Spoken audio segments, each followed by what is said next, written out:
All right, folks, I'm Algenon Cash, and this is your weekly Real Estate Investors Alliance meeting. Thank you all for coming back and joining us. It seems like every single week we get a little larger, which means that we might be doing something right here and striking on the right chord. So I appreciate you all being willing to invest your lunch hour with us here on Friday. And today's conversation will be recorded, and I will upload the video to my YouTube channel. So you can go to Algenon Cash on YouTube, just search out the playlist for RIA or Real Estate Investors Alliance.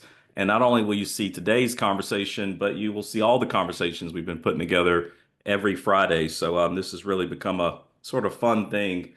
And today, I've got a really special speaker, and I say that I'm not joking, I'm not exaggerating or using any hyperbole here, but Sandy and I have known each other for 20 something years. I don't know if you forgot this, Sandy, but we met in Charleston at a real estate conference. I will not tell the audience how much fun we had that night, but I will say that I missed the conference the next day. So the whole reason I was in South Carolina, I missed out on it. But I came out with a really good friend, and Sandy and I've maintained contact for the last 20 something years. And like anything else, people go off and do different things. And at one point in time, I went off and got involved in the restaurant business. But Sandy has stayed very consistent with being in the real estate business, and now she's a team lead with the agency that she represents. And recently, I started seeing some of the posts Sandy was making, and I just thought it would be really cool and fun to get her here to not only talk about the market and her insight on the industry, but also just some of the day-to-day challenges, Sandy, that you have, even managing your team and motivating people. And how do people just stay motivated in an industry like the real estate business, which can be very, very grueling, as you and I know. So the way we normally do this, we'll give Sandy about 10 or 15 minutes to just give you guys an overview of who she is, what she does day to day. I've got a set of prepared questions, Sandy, that we'll get into a conversation after your intro. And then certainly towards the end, depending on time, we'll just open it up to the room and allow people to ask questions directly if they like. So if you have any questions in the interim that you want me to work into the conversation, just because we got a number of people here today, just drop those in the chat. I'll be keeping my eyes on the chat, and I'll work those into the conversation as is. Also, lastly, you guys know how I am on Friday. As many of you that can be on camera, we'd like for you to be on camera. Make sure you sort of give that warm welcome to our guest. And I just think it's so important that, people like Sandy and myself, we are dedicating our time to be here with you today. So we do want you to be intellectually curious. You should be using this next hour to get some real value out of it. So with that said, Sandy, the floor is yours. And go ahead and introduce yourself. Thank you so much, Algenon. This is very cool. I'm excited to be here. Thank you for having me. And if you can't tell, I love pink. I'm wearing pink. My phone is pink. Everything I have is either pink and navy. I'm just traditionally a Remax agent, but I haven't always been Remax agent. I actually own my own boutique brokerage during the recession. And so like today, I'm a real estate broker in charge, a team leader. I'm also an investor, short-term and long-term rentals, residential rentals. I do some coaching. I'm based out of Lake Norman, North Carolina, and I have an expansion team in Myrtle Beach, South Carolina. Very few real estate brokers have been able to achieve expansion teams and be successful. So I'm definitely experiment, and people are watching everything I do within my company. The Remax has about 144,000 agents. They asked me to speak on our stage this year with 6,000 brokers in attendance. So that was very exciting. We talked about teams and scaling and managing. There wasn't any playbook or managerial courses or anything that I took to understand how to be a team leader or manage a team. I still feel imposter syndrome myself. I still don't feel like I'm doing anything right, which I think is normal in my position. I've probably coached and onboarded and offboarded over 100 agents on my team alone, in addition to running the brokerage.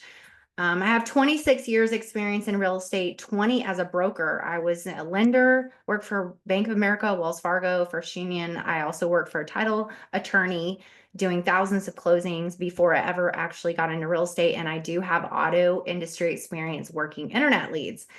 With that being said, it's a long resume all compiled in one little thing. But I've closed over 1,500 homes. In the Lake Norman area, primarily North Carolina. Some of that is in South Carolina.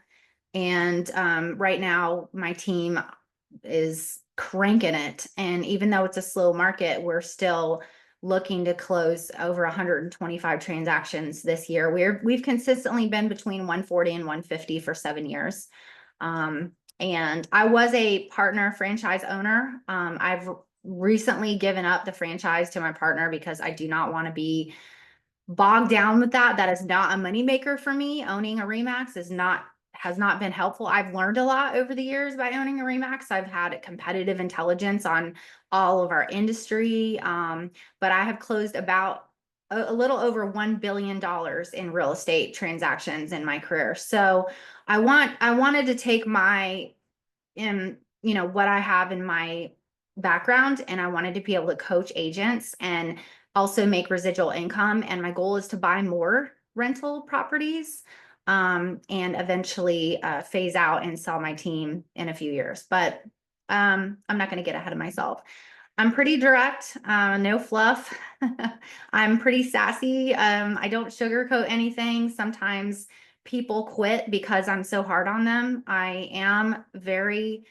I expect myself in other people. And I'm not robotic or, salesy. I feel like I'm pretty authentic. And what that does for me, at least in my business, is that it attracts people to me. In my industry, it's not that people need motivation. And I think this transcends across all businesses, even your business, but it's not, people don't need information from me or motivation from me. They need my energy. It's like they're energy vampires. People want to be around people who are gonna be successful and who have like I have a path and I'm outspoken about it and this is what I'm going to do, and I'm very open and direct about what I'm going to do and what I want, and that is very attractive to other entrepreneurs. They want that as well for their own business, and so I feel like I don't have a hard time recruiting agents to me for my business and for my team because people want what I'm exuding, my vibe, whatever you want to call that. However, my struggles have been I can't want it more for the person than they want it for themselves. I can't create work ethic in anyone. I can't make someone want to show up. Our industry in real estate is very hard. We're commission only, and you have to find your own customers. So it is like cold calling. So if I sat someone down and said, how do you feel about cold calling? And they said, I absolutely hate it. I never want to do it ever. I would say, well, you're never going to be a good real estate agent because you literally have to meet total strangers all the time and make relationships, whether they want to or not. And they're like, oh, well, I've heard people can work their SOI in their sphere. And I say to them, if you relied on your sphere 100% for business, you will be out of business within a few years because your sphere will dry up. You cannot rely on one pillar of business in my industry. You have to have 3 or 4 buckets of clients. So you have to have like some leads or open houses, or you need to be doing door knocking, or you need to be doing client events, or you need to be working Facebook, or you need to be running ads on Google or ads on Instagram. TikTok, I don't care what you do, but you can't just like sit around and wait like for someone to give you their order, because if they're not even seated at your table, what are you going to do? If your restaurant's empty, who are you going to take an order from? So you've got to keep the seats filled. And the way to do that is to create, 20 relationships, conversations a week. So I always tell everyone on my team, have 22-minute plus conversations a week with anyone and everyone. Constantly bring up what you do because people will forget. I'll never forget this. And if you guys are watching, like, take a look at this pen. It's huge. and it's cheesy. I get sold. The best salespeople buy the stupidest crap on a phone call because we're good salespeople, but we also can get sold. I don't know why that is, but this pen guy calls me up and sells me these stupid pens. And I'm at a tennis match, and the lady is the captain, and I've known her for years. I'm like on her sixth team, and she knows what I do. I mean, whatever. So I'm not trying to push my shit on anybody. And it's so funny. Her pen runs out of ink, and she uses the pen to write the score down. I dig it out of my tennis bag and give it to her, and she goes, "Oh," she goes, "that's right, you're Remax." And we're in Cornelius, North Carolina, right? And that's like 30 miles north of Charlotte. And she goes, "Well, do you do Charlotte?" And I was like, "Of course I do." It's the same MLS. People still think real estate is super hyper local. That's why everyone's watching me with this whole Myrtle Beach thing. But anyway, so they think because you're in one city that you can't be good at another city, or maybe you don't do that city. It's kind of bizarre because I drove 140 miles the other day. But she's like, "Yeah, do you do Charlotte?" I'm like, "Sure, I do Charlotte." She closed $2.8 million of real estate in the next 2 months with me because she did not like her listing agent on her house in Cornelius. Fired her. I helped her do that transaction. Did a couple other transactions. Her daughter is Billie Eilish's assistant. You just never know. You never know. And the stupid pen was in my bag, and I was complaining about paying $150 for pens that didn't do anything. And, so you've got to like always be prospecting, always be talking real estate, always be reminding people, and you can't assume that they know what you do. So I wear like Remax clothes everywhere, and Remax pins, and Remax hats, and almost every other picture on me on Facebook has like some reference to real estate, because they said it used to be like the rule of seven is a marketing.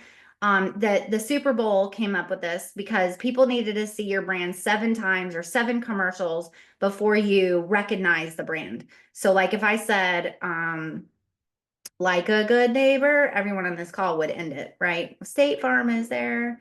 So now it's like rule of 17 or maybe even 24, like the data that's coming out. You've got to see, these people have to get 24 of your emails before they're like, "Oh yeah, Sandy's a real estate agent in Lake Norman."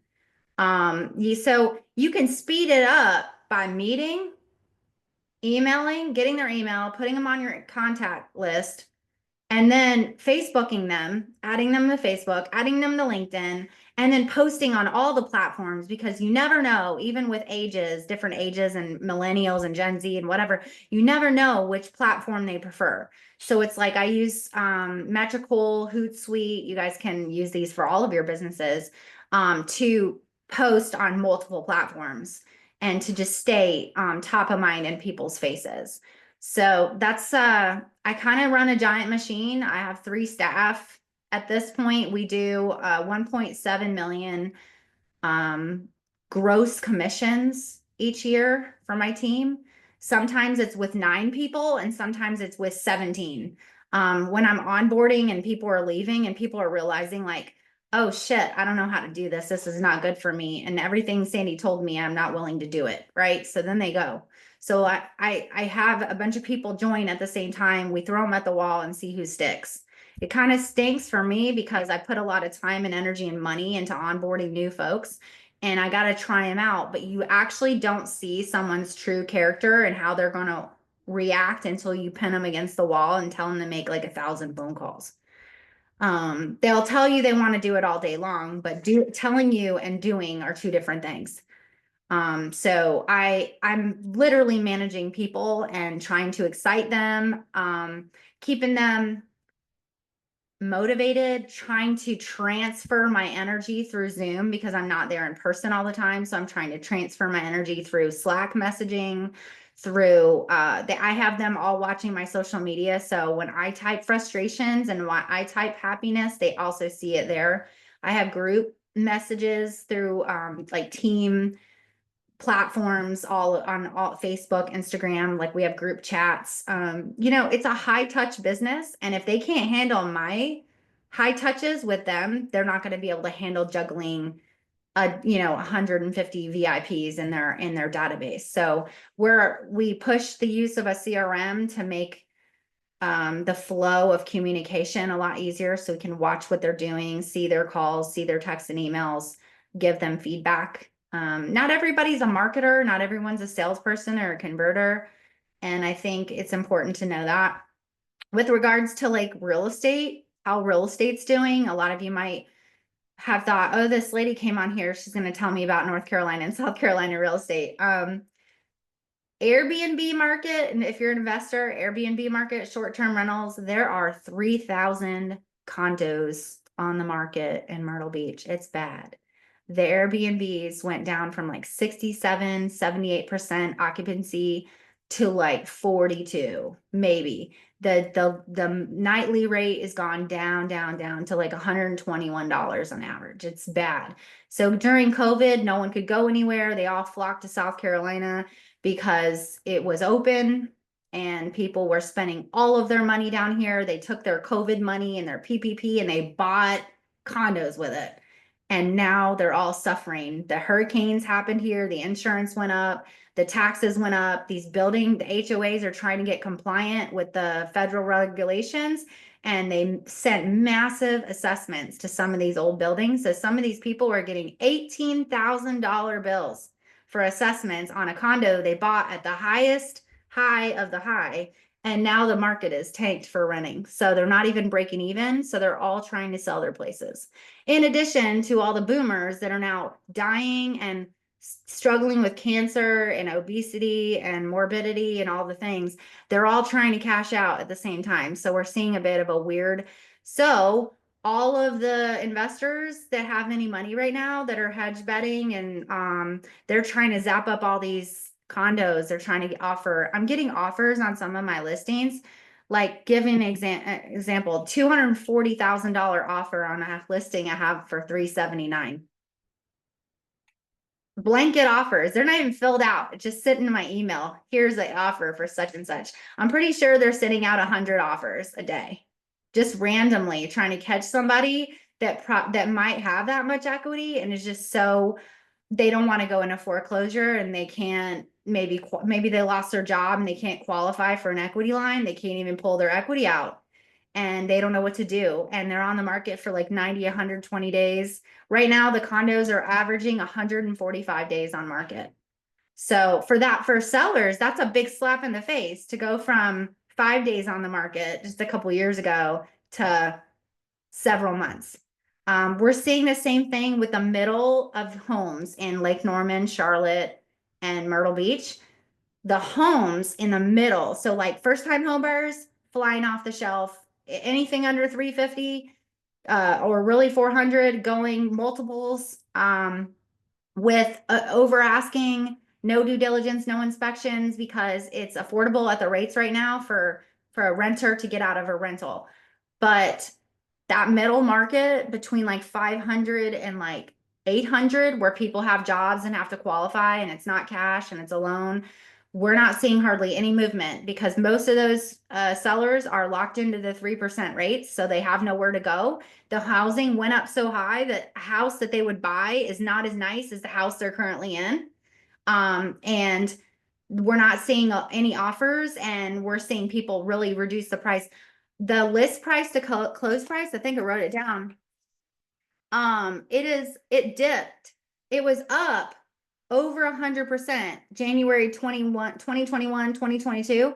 But every January since then, the 23, 24, and 25, it dipped way down where in January, people were just taking way less than their original list price because they went through Christmas and said, I can't do this. I got to move.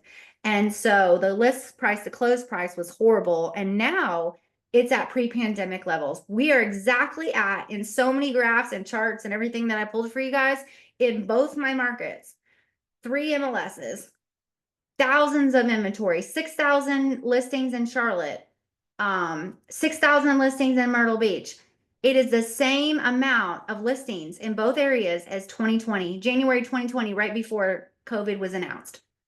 We're back to pre-pandemic everything, even sell price to list price. Even it's still a little bit of a seller's market, but it's almost a balanced market at this point. A balanced market is 6 months on the market.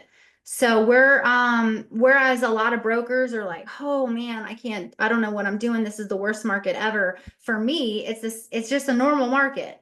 And so you have to have those seller conversations. You got to keep your sellers updated every single week, making them happy, letting them know what's going on.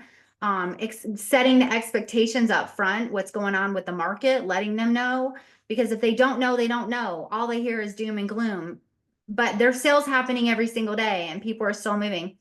Over the years before COVID, we were seeing 5.6 to 6.2 million houses sold every single year. The last 2 to 3 years, we've only seen in the 4 millions, even though there's a shortage of 6 million homes. So we think, okay, the whole real estate industry as a whole, the people in higher places than me are saying, oh shit, the demand is still there, but nobody's buying right now. What's going to happen when a lever gets pulled? What's going to happen when they all want to buy at the same time? Because buying is emotional. You either have to buy for the five diamonds, death, diapers, divorce, debt. So there's 5 reasons when people have to buy or sell. And then there's the people that just want to buy or sell because they might want a little more space or, whatever, because they don't have to. So those people are not moving. They're sitting tight, but they want to. The want is there. And then I think somebody told me Jared James, he's a real estate coach and author, 9 million millennials are sitting at home. You guys know millennials, like 30 something years old, is living at home with their boomer parents and they're waiting to buy. They're waiting for something. They all have jobs and their boomer parents have equity and money to assist them with the down payment. So what's going to happen when whatever emotional lever happens, whether it's an interest rate dropping or something good happens with the stock market, or like Algenon was talking, we were talking about the treasury bonds, like what's going to happen when these little things, the little levers are pulled, and then all of a sudden everybody wants to buy at the same time. So we're all watching. This is like a big social experiment. Are the prices going to go back up? Are we going to see multiple offers? I don't even know, but right now is a good time to buy if you had held your money and you have some money to play with. Right now is a good time to get a deal because there are a lot of home sitting and frustrated people and people that are really suffering. I don't see a uptick in foreclosures because there's too much equity. The banks don't want your home back. They're basically doing loan modifications, adding the late payments to the end of the loan. They're not even trying to foreclose because that costs 40 grand for them to foreclose. They will if they have to, but there's too many jobs. Like we'd have to see like a real major of people losing their jobs, like hundreds of thousands of jobs to see the foreclosures go up. But I do know that because of all of the student loans coming back, people are having to start paying now again. There might be some stuff that the credit card debt is at an all-time high per person. So I don't think it's going to affect housing for another year or more. And I think the Hey, housing market is going to recover. Sandy, I'm looking at the time, so I'm gonna jump in here a little bit and give us some Yeah, questions. But go for it. thank you for that great intro and not only highlighting sort of your day to day and what you're seeing in your markets, but just also giving us a little bit of a macro view of what Yeah. you're seeing from the industry as well. 26 years in the business, $1 billion in transactions. You must have got started when you were 5 years old or something. But I absolutely love your mindset. And one thing that I talk to this group about and my real estate students a lot is that it's so important to have a very disciplined and tough mindset. And I just want to point that out to the group, as Sandy talked about how her day to day and her commitment and consistency to marketing and outreach and the things that she's doing day to day. And she's been wildly successful with this, but I'm telling you, I follow her on Facebook and she still consistently does this stuff every single day right now. I mean, despite all the success that she's been able to experience. And so that's the type of mindset that I think is required if you want to be a successful investor. You have to have a really tough, disciplined mindset. Um, Two couple things I'm gonna dive into with you, Sandy. You mentioned that you also invest in real estate. Tell us a little bit about the types of deals that you personally like to invest in. Cheap, but not gross. I go for neighborhoods with good school districts that have good bones. I like ranch homes with no stairs. I like something around 200,000, 3 bedroom if possible with 2 baths, 2 full baths. I feel like one bath is a deal killer. But I bought those before. I think I look at rentcast.io or rentometer, and I look at what's going on in the area as far as rents go. I look at my numbers. I look at how much I have to put in the place. Of course, we all like just like the lipstick ones where we can go in and paint and carpet, or whatever. But a lot of times we go in, we do a lot more. And I feel like when you do a lot more, like the luxury vinyl floors, tile, wainscoting, like all the different cute, unique features. We do the thermostats, the Nest, and the Ring doorbells. We put Wi-Fi included in the rental and do all those things. What happens is we get nicer tenants. We command more money. So when we make the rentals nicer, we get nicer tenants. We get longer term tenants, like they stay 3, 4, 5 years. Um, and I don't up, a lot of people are like, oh, you should up the rent like $100 every time. Think about it. If I up the rent $100, I only make $1,200 that year. And if you keep doing it to them, they're gonna move. So, it's going to cost me 5 grand to paint and fix it up in between sometimes. So I'd rather not do that. So sometimes I don't mess with the rent for a couple years just to keep the tenants happy. Because listen, they've got nowhere to go. When everything starts going up and up and up, they stay, and they're if they're good tenants and they pay on time, I want to keep them as long as possible. So yeah, I mean, we do a lot of 200,000, you know, I love townhomes and condos too, but I've got away from those because I can't control the expense of the HOA fees and the rules.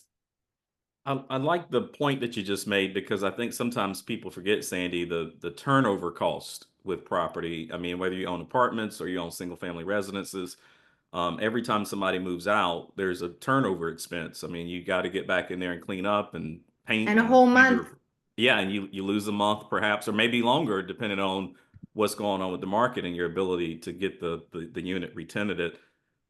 Is your strategy, I mean, it sounds like you're doing like renovation type work. Are you like more of a buy and hold? Do you like to flip or all of the Never above? sold. Huh? I've never sold. I keep So them. everything you bought, you held. And we'll tell us a little bit more about that. Why that particular strategy versus flipping? That's where the money's at. Um, the I mean, I could make 30 grand on something quickly, probably rehabbing it and reselling it. But here's the thing. If I use a DSCR loan, I've got my 20%. I'm using my cash for the 20% down. And then I'm using some cash that I'm from my job, from my personal expense, my personal money to rehab the home. My husband's doing sweat equity. He's doing a lot of the labor. We're hiring some subcontractors at times. When I rent the place out for several years, they're in turn paying my mortgage down. First couple years, not really paying much, just interest. But they're starting to pay everything down. And you think long term in 10, 15 years, if I've paid $100 a month extra in my payment, so let's say my mortgage payment is 1,700 with taxes, insurance, all in, HOA dues. And let's say I'm paying 1,850 and I've got it on auto draft, and let's say I'm charging $2,000 a month. So I'm not making much really. I'm not cash flowing much, but every so often a dryer breaks or a refrigerator, it just eats that money. So I'm not really cash flowing. I am using these as on my taxes as a write-off. So I'm um amortizing the oh, I forget what it's called right now, but I'm Depreciating the those. depreciating Yeah. of these properties against my income because my income is real estate. So it's dollar for dollar depreciation, like against my income. And then I have all these assets that I'm scheduling. And then anytime I buy anything for these places, I'm writing this a tax write-off 100%. And as I'm improving these places over the years, like I might even replace the counters, the carpet, and ones that were older that I had that I didn't rehab right away. And now when I go to sell them, like one day I looked at my my assets sheet because I had to do something for a house we were buying. And I was like, you don't think about it because you're buying a little place at a time and you just don't think about it because I don't need that money. That's not paying my bills. I pay my bills with my job. And God forbid, like you said, if somebody's out of the rental, I have to pay the payment. Kind of sucks. Like, but I have reserves for that. Okay. Fast forward 10, 15 years, if I've been paying those $100 extra payment, I now have 100,000 plus dollars of equity in that property because they're paying the mortgage down and I'm paying extra, which is paying the interest off faster. So now I turn around and I look at my assets and I'm like, wow, I have like $4 million of property. And I didn't feel it. I never felt it. I never even realized it. I just kept getting and acquiring. And it's kind of a cool thing to think about that I could turn around and sell all this stuff and probably take a few years off. Think about it. And I didn't do it. I'm not paying for those properties. Someone else is paying to live there. Someone has to live there. So even if I had to take a bath like I did in the recession, I was paying the difference of the renters and my mortgage payment. I was paying the Mm. difference. But even then, think about it. It's like a big savings account. My real estate has just been growing and appreciating like a stock market, like a savings account, while I just took care of them. No, I, they're I, paying for I, sure. I, I love that response for a few different reasons. The other thing I talk about a lot, Sandy, beyond just the importance of having the right mindset, you also have to have the right strategy. And for the audience, if you're listening to Sandy, like she just gave you a very detailed strategy. Like you can tell that she's really thought this out. And when she's getting out buying these properties, she's working her strategy. That's essentially what she's doing. And everybody can have a different strategy because some of you that are listening to Sandy right now, you may not be in the place that she's in right now, or you may not have the amount of cash that she was able to have to get started. So you got to figure out how to get started. But the biggest thing is understanding your strategy and then just working the strategy. Now, Sandy, do you do anything with commercial property or is it just all single family? I haven't yet, but my goal is eventually to sell everything as a buy box to another investor and take that money and 1031 tax exchange it into a commercial building or something where I have one thing to worry about. And get the seller to finance some of the rest of the down payment over time. Um, the other the other thing is before I ever did all this, when I was super broke and when I had met you, I was in an LLC. Well, I was in an LLC with other brokers We were and all broke, Sandy. yeah, we were all broke and we had like 7 people in an LLC and we all chipped in like $7,000 a piece and we bought one of those $200,000 houses with the, $50,000 down and all the things and we owned it. We owned like 2 or 3 of them at one point and everybody was invested. And that was a really cool like learning tool. Like if anybody wants to do it, if you could come up with $7,000, $8,000, you can get a group of people together and you guys can go buy your rental property. And then you guys can practice on that and see where it goes because and you can even have like a buy box and then you could have a plan for entering and exiting. And then you could sell your portion to somebody else if you need out. So, I mean, there's really cool ways to get into investing like at that level without having to come cough up like 50, $60,000. Yeah, I always say that you're in this business, Sandy, you're only constrained by your own creativity.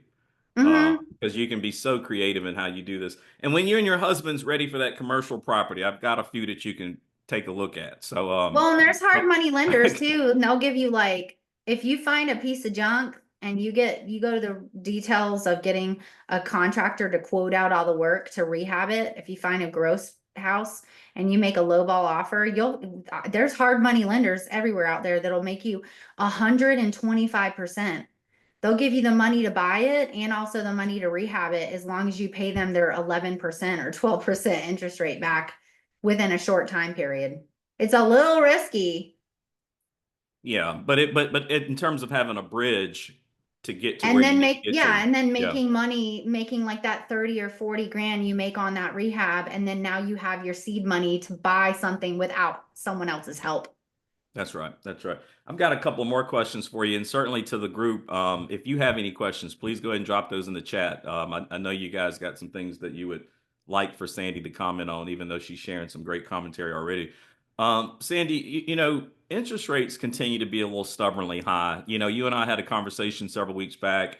We had saw some movement in bond prices. I think I was telling you, the 10-year had gotten below 4. We thought that that was probably going to start playing into interest rates going down. Looks like bond prices have since rebounded. Yields are back around 4.3, 4.4. So rates are still stubborn. The Federal Reserve had their open market committee meeting this week, decided to leave short-term interest rates where they are. I think we're going to continue to see a lot of that this year because the Fed is trying to figure out what's going on with the economy. You talked about how the market is slowing down. Is that mainly because of interest rates, or are there some other variables at play that we should be thinking about? I think mainly interest rates, and I do think emotional mindset with consumers are scared. They don't know if it's a good time to buy. I'm seeing a lot of things coming out from a lot of big dogs in my industry. Big dogs mean people that do 1,500 transactions, 5,000 transactions, 7,000 transactions. These team leaders and these brokerage owners are coming out and saying, here's how you get a seller off the fence. This is what we're seeing. We're seeing people are scared. We're seeing people, they don't know if they want to buy. They don't know what's going to happen with the stock market. They're worried about their 401k. They're more worried and emotional about what's going on with the USA so much that it's preventing them from being focused on a goal of buying or selling. And so there's all this talk and trying to help the agents learn and navigate how we can influence our clients to sell and not be scared.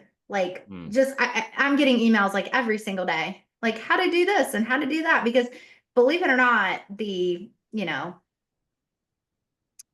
don't even know, 50,000 agents that got licensed during COVID, they never had to learn any sales skills or influence over their clients. They never had to learn it because it was easy. Like it was like order taking at Bojangles or McDonald's, it was like, oh, you want a house here? Let me sell you one.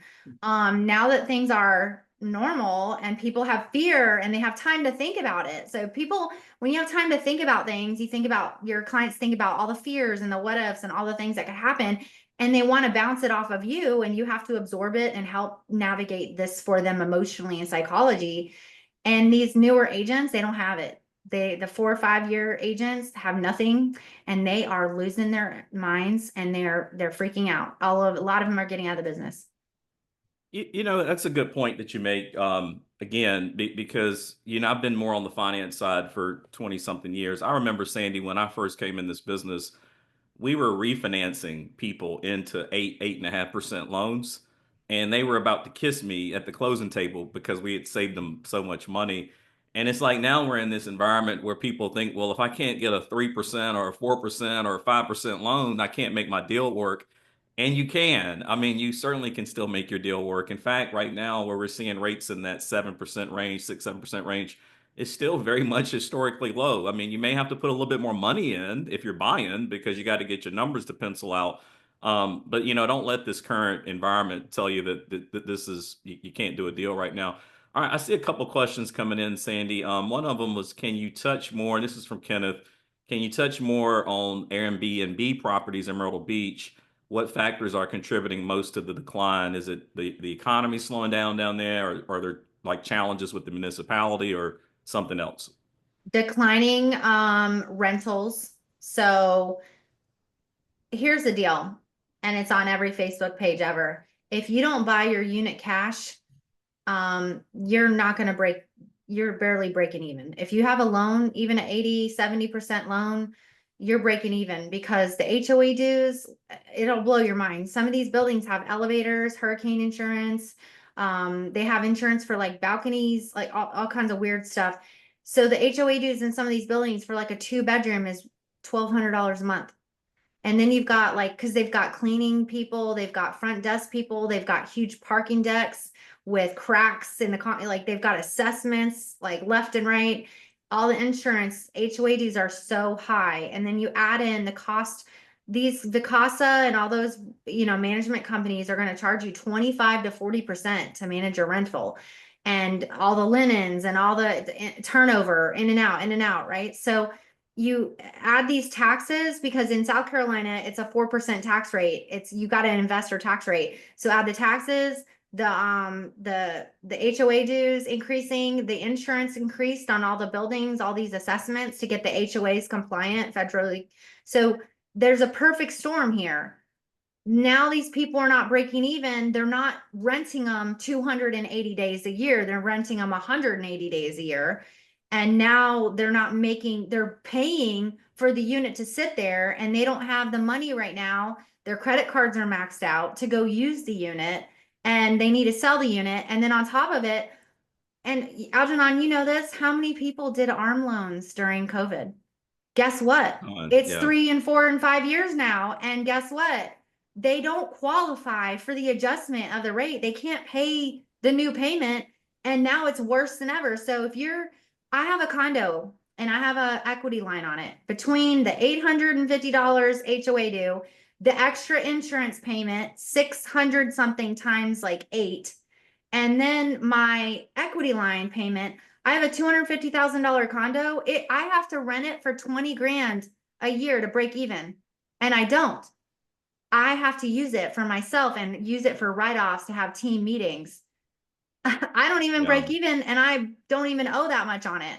So it's eye-opening to watch people invest here and not really know what they're doing.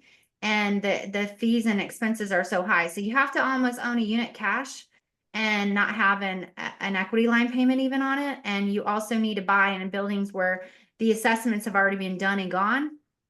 But yeah, I think there's opportunity to get a unit and get something and go in there and really make some money with it. But like, think about this. These PM companies are lazy, Vicasa and all them, they're not going to market for you. You need to actually do a little extra marketing to get your unit rented. I don't know, Algenon, you've been seeing me post my links like, we got openings.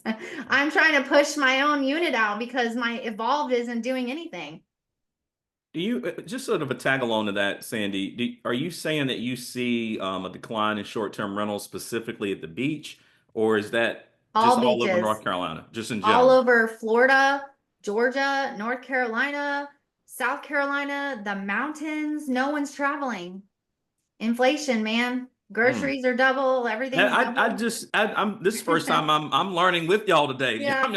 This is the first time I'm really No, understanding yeah, this. if you So yeah. look like McDonald's, Chick-fil-A, everything since before COVID, a meal has doubled in price. So I feel like consumers are feeling it all around, and they just don't have the budget to go. And I honestly think they were spending a lot of COVID money to go on vacation and stuff. So what did all these people do? They bought all these units forecasting that they'd make cash. There was Airbnb arbitrage going on where Yes, like where somebody you would lease the rent a unit unit. and then do the Airbnb. Yeah. Oh yeah, no, all that's gone. Those dudes are gone. They're out of the game. I didn't see. I don't keep up with that part of the market, so I didn't know this. So this is good information. I'm actually enjoying hearing this People myself. like cycled This and made it. No, Yeah. this is interesting. All right. So Ash had a question. We had a compliment first, and then I think he has a question. He says, "First, I just want to say I love the camera that tracks you." I was thinking the same thing, Ash. I was like, man, I think I need one of those. Yeah, It's everywhere called I move, it'll Illumina. move with me. It's called Illumina. It's 199 on Amazon. 199 on Amazon. I could So probably put a link to it in the chat. Well, the question Ash has is, so one question I have is how many properties do you ideally want to own before you liquidate or exit out? Ooh, that's a really good question. At least 20. But see, here's the thing. It's kind of funny. I've been on a lot of cruises, right? Our method to like check out of all of our businesses is to go on a cruise. Because even though we still don't check out, it's really hard to like be in your phone and be working when you're on an awesome cruise with your kids. Like we just have a really good time. We get to go to see all these countries. And I've literally sat next to people on a cruise that are like nonchalant. They're like, yeah, this is our 14th cruise this year. And you're like, you look over and you're like, what do you do? And they're like, oh, we own 35 rental properties. And I'm like, that's all you do? And they're like, yeah, we're retired from the whatever business. And I'm like, oh my God. And so then my husband and I look at each other, we're like, we want to be that guy one day, like 14 cruises. They just decide they're like looking up on their phone on the cruise we're on. We're like, oh, there's a cruise next week going to Aruba. Maybe we should get on that one.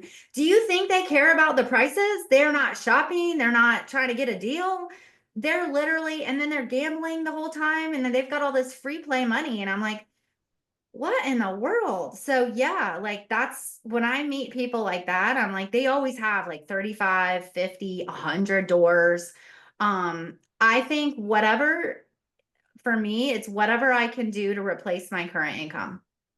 Mm, So I I got to say get all that these all the paid time. off. I got to get them Yeah. paid off so they can cash flow. No, that is in fact, I might clip this and put this back out on the internet, Sandy, because that was very powerful. I tell folks all the time, you can utilize real estate to really achieve freedom and independence. And the way you do that is Freedom. by first becoming financially independent, and then you can have personal freedom. And I think that what you just described is probably the life that everybody wants to live, like deep down in their soul, that's the life they want to live. But sometimes they're not willing to adopt the mindset that you have. They're not willing to take on the level of discipline that you have and really go out there and get after it. I have a question for you. I'm looking at a building in downtown Winston. It's an office building. I'm looking at it for potential conversion to condos. You haven't heard much about condos in the last several years. Has that market come back at all in North Carolina or? Yeah, multifamily housing, there's a big demand for it, big demand for like duplexes, triplexes, apartment buildings, you name it, huge demand. A lot, it's all investors, they're looking for that play right now. And yeah, so house hacking is kind of taking over Charlotte. They're making some zoning rules around it right now because people are doing it at homes, single family homes and neighborhoods. They're like renting out by the room. It's totally illegal in some HOAs. But they're making a killing. But the problem is it is devaluing like the neighborhood because there's like 10 cars in the driveway and there's like all these people coming and going. And there's like it's weird because I've seen one of these homes for sale and they have like locks on the outside of the door. It's like in the bedroom. It's just super weird. But yeah, there's a demand for rent by the room and rent by the place, and people just don't. I think some of these people have really bad something to do with the credit and what they're making. They just can't afford a home right now, and again, the interest rates and all the things, so they've got to have a place to live. Yeah, no. Divorces from COVID also are at an all-time high from everybody being cooped up together. That's what they said. All these divorces happened, and they all need a place to go, and they don't have the money or the wherewithal. Yeah, Kenneth, I'm thinking about our conversation that day when you used some fancy name, but it was really for a rooming house. I can't remember Oh, House hacking, what was the um, phrase you used, Kenneth? co-living. Co-living, yeah. co-living. But yeah, it's a rooming house. Yeah, it's a rooming house. It's a It's rooming what house. it So, is. But we're gonna call it co-living, right, Kenneth? Co-living. Hey, Benjamin, Co-living. you're a regular here on Friday. You had a good question. I'm gonna let you go ahead and answer. It's a long one, so I'm gonna let you ask it on your own. Go right ahead, Benjamin.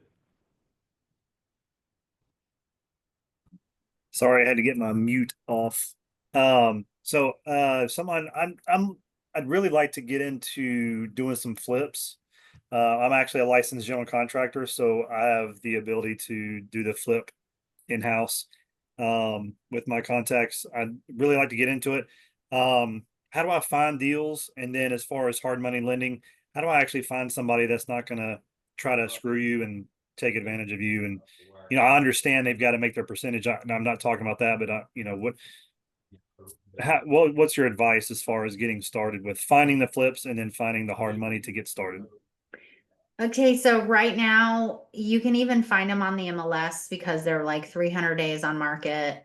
You're just going to make a lot of low offers on lots of properties till you get one that the numbers work. And you've got to go, you're going to have to hunt a lot because you have to go and look at it with a real estate agent. You're going to have to look at a lot because you have to figure out whether or not you're going to have to kind of do your budget while you're in the house. like, okay, 10 for this, 5 for that. You got to know your numbers and flooring and paint and whatnot. So you have to have subs that are also willing to like hurry up. And in this climate with hard money lending, a lot of them are going to try to make you like a 11, 12% loan for 3 months. It's not enough. This market, like, look, these houses are sitting. Yeah, it's ugly, whatever. But if you talk to your agent and they do the numbers, and even if the house was rehabbed, if it was going to average 120 days on market, how are you going to pay back the loan in 3 months? You're not. So try to lengthen the time frame to pay loan back. They'll work with you. Hard money lenders, like they're making quite a bit of money. They're actually, most of them are normal people, and they just have a big amount of chunk of cash on hand, and they're like, oh, like I have one in my neighborhood right now. This guy, he has a $2 million house in my neighborhood, and he's retired, and I don't even remember what he told me he did, but he was like, just kept telling me, oh, if you ever have anybody that needs some cash, he likes to be part of the deal. He wants to see what you're doing and going, he wants to see the numbers and your budget for your contracting and everything. And he wants to see pictures of the house, and he's all invested, right? But yeah, there's hard money lenders out there everywhere. There's entire Facebook groups with people in there. And Ryan Stewman has a bunch of them. Pace Morby. You can just go to their pages and be like, hey, I'm looking for a hard money lender, and 25,000 people will come out of the woodwork and hit you up. You can just see all their terms and what their payback is and the penalty if you're late. All the things. They will work with you, I promise. They need their money back. And they don't want to place a lien and go through the whole like thing of trying to go through an attorney, because it's going to cost them potentially thousands of dollars to try to chase you down for the money and get the money. So I think it's important to know, you have to look at a lot of ugly houses. Sometimes I look at 15 homes before I see one, and I'm like, oh, this one. And actually, I'm a little bit of a basket case. I might like target a neighborhood and just look and look and look, and I might get all excited and I want one, and then I lose out on it, and then I'm like, dang it, that was the one. And then about 2 months later, something pops up, and I'm like, oh, it's even better. And but then my husband gets in there and he's like, oh, it has termites. We had active termite infestation in the last one. We didn't plan for that, so we had to rip the whole wall out. I mean, it's been a show. Another house, it was sinking, and we didn't think it was going to be that bad. He had to use 12 pop jacks. He's been under that house 100 times. We ended up having to replace the entire HVAC system. We didn't know. It stopped working in the middle of the process. I've also been carrying one of the houses for over a year because we had to do so much rehab to it that I've been paying for it for a year. But now it's going to be like a brand new house, and we're going to get as much rent as we want. It's in no HOA with almost an acre. So there's some good things and some bad things that happen. You have to have the money to carry just in case. Just That's think. great. That's great insight, Sandy. Kenneth, do me a favor, man. Drop your number in the chat to Benjamin too. Benjamin, Kenneth is someone that works a lot with hard money lenders. Might be able to help you to navigate a little bit. But Awesome. yeah, if y'all can connect, that'd be great. Trajan, this is our last question of the session. Trey, why don't you go ahead and ask? You popped something in the chat, but I'll just let you ask it directly. Yeah, absolutely. Okay, yes, I am off mute. Well, definitely appreciate your time with us today. I'm actually an architect out of Winston-Salem, and I'm constantly looking at the technology that's emerging because there's a lot of innovation on the horizon, a lot of innovation that's already here. So I'm curious what you've seen, kind of what your outlook on it is. And for me, I'm all about how do you build a good system? Because as we're talking about how do we free up our time, systems are very important for that. So just curious on what your thoughts are for that. You mean like CRM systems or? CRMs, let's see, market analysis, really anything with the automation, with the AI, anything like that. But yes, you can touch Oh on. my goodness. Well, like for real estate, we use Follow Up Boss as a team, which is really fancy software to keep up with, and it has more functionality than I ever needed. But honestly, like rentcast.io, Rentometer I use. So there's something called NARPR, or RPR for short. It's for real estate agents. It has market stats for the whole entire country. Another thing that it does is you can look at a specific neighborhood and pull all of the data. You can pull it as a picture. You can pull all the numbers into an Excel spreadsheet. You can put it into Chat GPT and tell it to analyze it for you. I don't know what's really out there for consumers other than Chat GPT, believe it or not. Like, it'll scale the whole entire internet and look up like everything from Compass, what they put out there, to Premier Sotheby's to Remax. It'll search every article from every company and like digest it for you and tell you like what markets are doing. I mean, whatever data is out on the internet at the time, right? And we don't know. Sometimes people write articles and it's BS. And so you can't take it for fact. That's for sure. But I would say just for analyzing data, as a consumer, Chat GPT seems to be working pretty well. But again, like, agents have a lot of access to these technologies. But a CRM, honestly, if you were just trying to keep up with anyone, there's so many that cost so much, but there's some simple ones. I want to say the one, it's $99 and I'm trying to think of the name of it. Give me a minute and I'll think of it. But there's one out there that's 99 bucks. That's pretty fancy. That I thought Lion's Desk.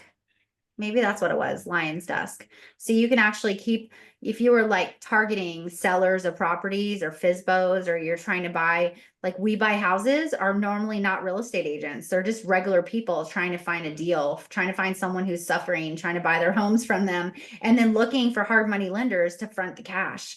A lot of We Buy Houses franchisors are not actual agents. And they're buying and selling and flipping all the time. So they don't even use the MLS. They just send out letters and target people and use them and put the warm leads in a CRM and just keep up with them.